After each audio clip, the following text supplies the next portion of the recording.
If your clients are showing up to nutrition sessions week after week and not getting better, you might be missing the therapy piece. I'm a registered dietitian specializing in ADHD, anxiety, depression, and eating disorders, and here's what I've learned.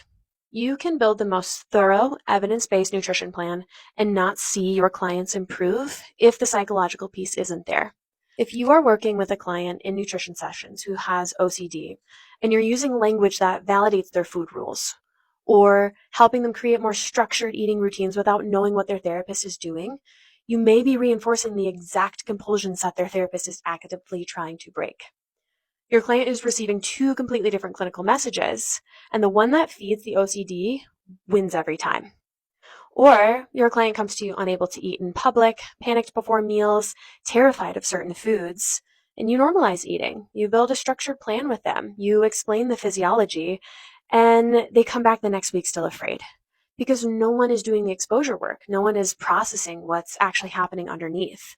You are treating the symptom without anyone addressing the source. That is not a nutrition problem that nutrition alone will fix. And that client will stay stuck until the psychological piece is also integrated into treatment. Or let's say a client in eating disorder recovery who is following the meal plan but getting worse emotionally. Because nutrition rehabilitation without concurrent psychological work is incomplete treatment.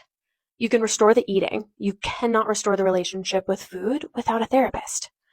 Or a client with ADHD who is completely on board in session, motivated, engaged, but can't implement anything between appointments. The executive dysfunction takes over. Meals get skipped. Nothing holds. If no one is working on the cognitive and behavioral piece, you'll be starting over with that client every week. I was trained as a dietitian. I know how to implement medical nutrition therapy, assess labs, understand eating patterns, and support metabolic health. And even though I have a degree in psychology, I was not clinically trained to provide therapy. And while conversations that can come up in both a dietitian appointment and a therapy session can overlap, the solution isn't for me to start acting like the client's therapist. That is totally out of scope and damaging for the client.